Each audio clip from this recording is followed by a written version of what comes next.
Bienvenue dans cette première vidéo consacrée aux langues dans le métier d'assistante maternelle. C'est un sujet qui peut paraître un peu spécifique, mais selon le coin de France où vous vivez, vous serez peut-être amené à travailler avec des familles et avec des enfants qui parlent une ou plusieurs langues autres que le français. Par exemple, l'occitan, le kurde, l'espagnol, l'arabe. Ou bien vous-même, vous parlez plusieurs langues. Alors comment et surtout pourquoi utiliser ces langues dans votre métier au quotidien, que ce soit avec les enfants ou avec les parents? C'est ce que nous allons voir. Et dans cette vidéo, commençons par faire le point sur les mots. Le mot utilisé pour définir le fait de parler plusieurs langues est le mot plurilinguisme. Oui, mais de quelle façon? Est-ce le fait de parler plusieurs langues parce que nous sommes nés dans une famille où plusieurs langues étaient parlées? Parce que nous avons appris à l'école différentes langues? Parce que nous avons voyagé et que nous avons été immergés dans une autre langue? Parce que nos niveaux dans les différentes langues que nous parlons sont équivalents et surtout très bons? Je vous laisse réfléchir à ces questions. Et je vous laisse aussi vous demander si vous vous considérez comme plurilingue. Alors, il est probable que non. Moi, par exemple, je ne me suis jamais considérée comme plurilingue, alors que j'ai fait des études de langue et que je suis capable d'avoir une conversation professionnelle en anglais, de faire du tourisme dans un pays russophone et de comprendre des gens qui parlent l'espagnol devant moi.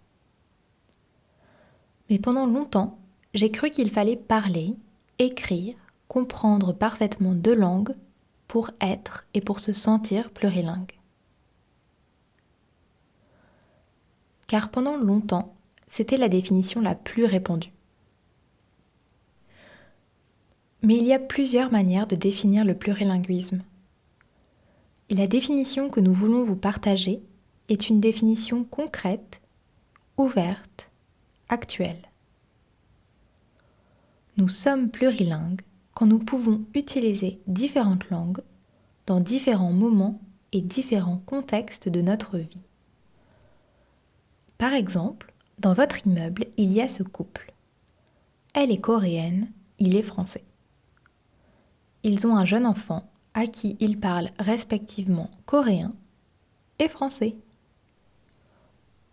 Autre exemple de plurilinguisme, votre meilleure amie est née en Pologne. Elle travaille dans une entreprise française, mais ses collègues viennent de différents pays. Pendant le travail, elle échange en français ou en anglais, et pendant les pauses, elle discute en polonais avec ses collègues qui partagent cette même langue. Pour prendre un dernier exemple, vous êtes en voyage au Maroc. C'est le pays où sont nés vos parents.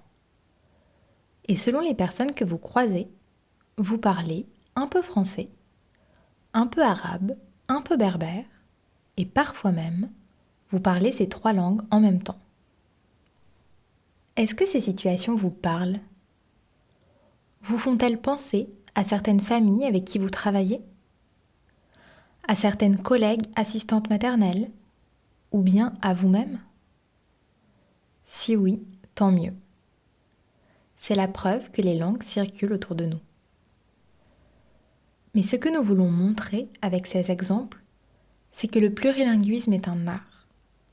C'est l'art d'utiliser les langues que nous parlons en complémentarité, selon nos activités, selon les personnes avec qui nous discutons, selon les endroits où nous nous trouvons, et même selon les moments de notre vie.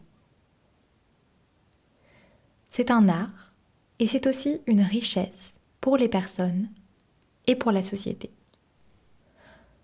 Dans la prochaine vidéo, nous reviendrons sur un débat souvent nourri d'idées reçues et qui devrait vous intéresser en tant qu'assistante maternelle.